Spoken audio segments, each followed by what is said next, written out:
Nazungumza moja kwa moja kutoka Mwananchi Dar es Salaam, na lengo la kuwepo hapa wakati huu ni kwa ajili ya kuwapa taarifa madereva, lakini pia vile watu wote wanaohusika na matumizi ya barabara hii ya Mandela Road pamoja na maeneo mengine yaliyoko hapa Dar es Salaam. Sasa mkuu wa mkoa wa Dar es Salaam Albert Chalamila amesema maeneo yaliyotengwa kama road reserve kwa maana ya hifadhi ya barabara katika mkoa wa Dar es Salaam yamegeuzwa maegesho ya malori, hali inayochangia msongamano wa magari pamoja na usumbufu kwa wananchi, huku akitaka suluhisho la haraka kabla mafanikio ya ukuaji wa uchumi hayajageuka kuwa mzigo kwa wakazi wa jiji la Dar es Salaam. Chalamila ameongeza kuwa ongezeko kubwa la mizigo inayopita katika bandari ya Dar es Salaam pamoja na kuongezeka kwa idadi ya malori yanayobeba makontena ni ishara ya mafanikio makubwa ya kiuchumi, lakini miundombinu ya barabara imeendelea kubaki ile ile ya zamani. Amesema kwa sasa bandari inahudumia takribani tani milioni 30.8 za mizigo kwa mwaka mzima, kiwango kilichokuwa kikitarajiwa kufikiwa mwaka 2030. Kwa maana mpango ambao ulikuwepo ni kufika 2030 bandari ya Dar es Salaam iwe inahudumia tani milioni 30.8, lakini kiwango hicho cha tani milioni 30.8 tayari kimefikiwa mwaka huu 2026. Lakini pia vile idadi ya malori yanayohudumia kwa siku imeongezeka zaidi kutoka takribani 1500 hadi 2400 na inatarajiwa kufika 3500 kabla ya mwaka huu 2026 haujaisha. Amesema kutokana na hali hiyo, maeneo ya road reserve ambayo ilitengwa kwa matumizi ya umma sasa yamejaa malori ambayo yanapaki saa 24, jambo linaloibua maswali kuhusu maeneo rasmi ya maegesho ya magari hayo. Pia amehoji kwa nini hali hiyo inaendelea wakati serikali imewekeza mabilioni shilingi kujenga miundombinu mbalimbali ya usafiri. Tutakumbuka kwamba kwa muda mrefu tatizo la foleni katika mkoa wetu limekuwa ni kubwa,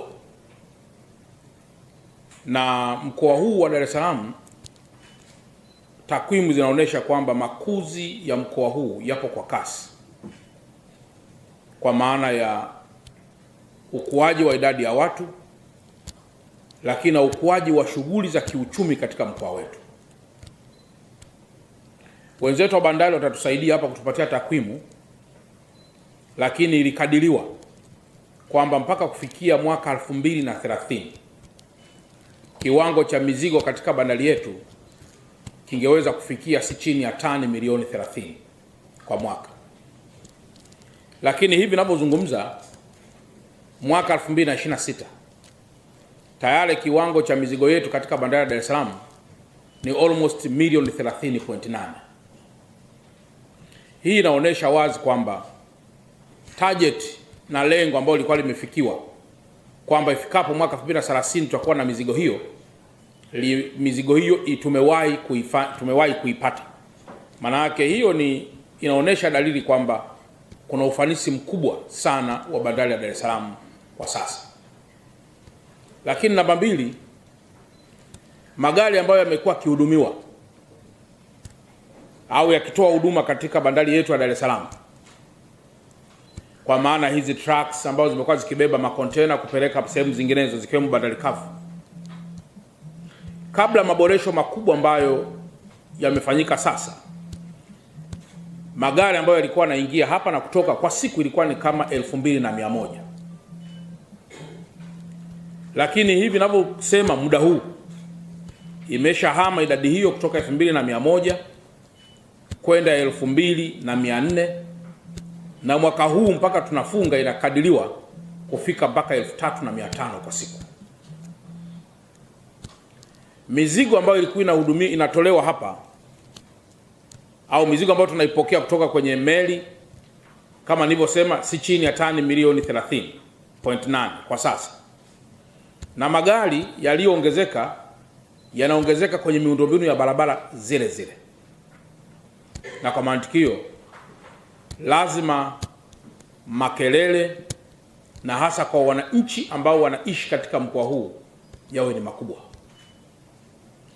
Kwa kikao chetu tumeitana ili tuelezane jambo moja kubwa, kwamba mafanikio makubwa tuliyoyafikia katika maboresho ya bandari, lakini mafanikio makubwa tuliyoyafikia kwa ukuaji wa population na ukuaji wa shughuli za kiuchumi, lazima sasa yasigeuke kuwa mwiba kwa mwananchi tunaishi naye.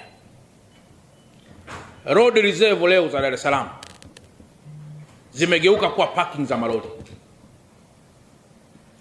Sasa hapa nataka tuzungumze vizuri kabla tujafikia kwenye maamuzi. Hivi lori linatakiwa lipaki wapi?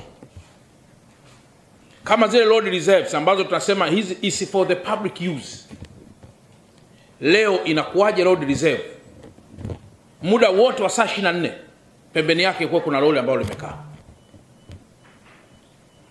Lakini ukienda pale Ubungo tuna stand pale imejengwa kwa zaidi ya bilioni 54, inaitwa stand ya Magufuli. Lakini leo tumeruhusu kila sehemu ya mkoa zitapakae kuwa ni stand. Nimemsikiliza Mheshimiwa Waziri wetu wa mambo ya ndani kuhusiana na baadhi ya matishio ambayo yanakuwepo katika mikoa yetu na katika nchi kwa ujumla na watishiaji. Kikao hiki nataka kitoke na majawabu kwamba je, pamoja na hayo sisi utaratibu wetu wa mabasi na mambo mengineyo yanayohusiana na hayo tuendelee kuyaacha kama yalivyo au tuchukue hatua sasa?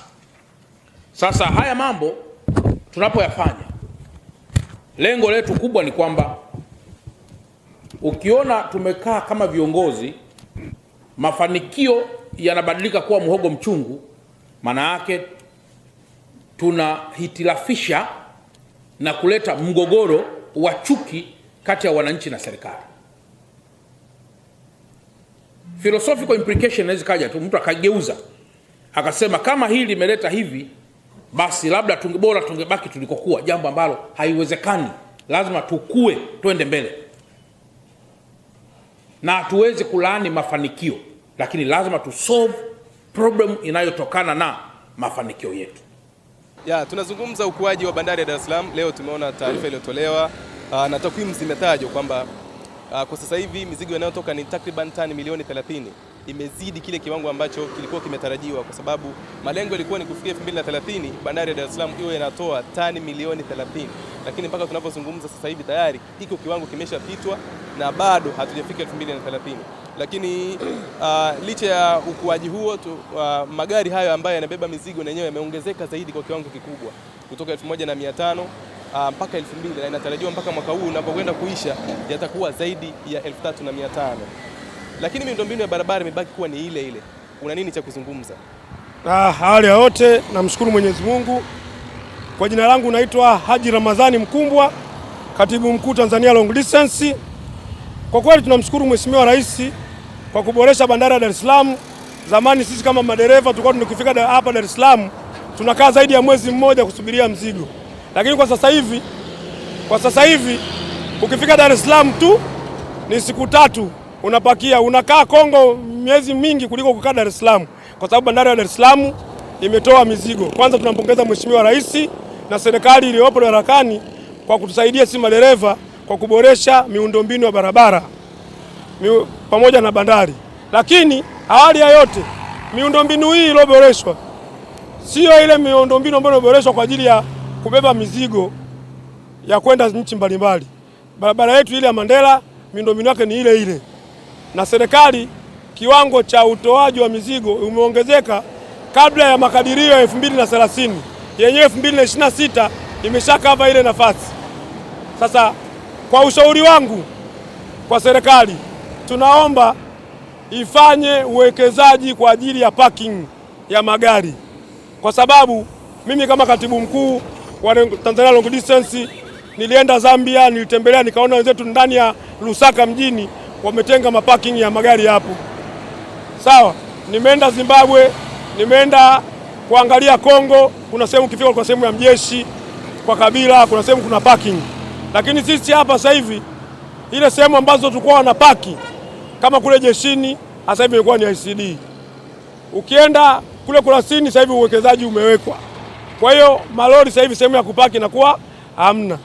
Kwa upeo wangu mdogo nilokuwa nao, inaweza kasaidia hapa Dar es Salaam kupunguza changamoto, lakini sasa kule Kwala inaenda labda ni 5% tu ya makontena yote. Kwa hiyo 95% yanakuja Dar es Salaam. Na miundombinu ndio ile ile. Tukiangalia sasa hivi magari yameongezeka. Mimi mwenyewe nimeangalia kwa kupiga tu calculate kwa siku Unaweza kukuta bandarini inatoa magari karibia 2600 au 2500. Sawa. Je, inapita kwenye barabara ipi?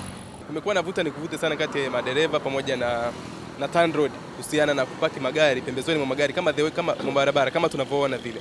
Hii imezungumzwa na mkuu wa mkoa wa Dar es Salaam. Nyinyi mmeipokeaje? Sisi kama madereva tulikuwa tunamwomba tu mheshimiwa mkuu wa mkoa wetu, hii kwenye lami, kwenye safety road ambayo lami ipo, mtu asizibe kweli.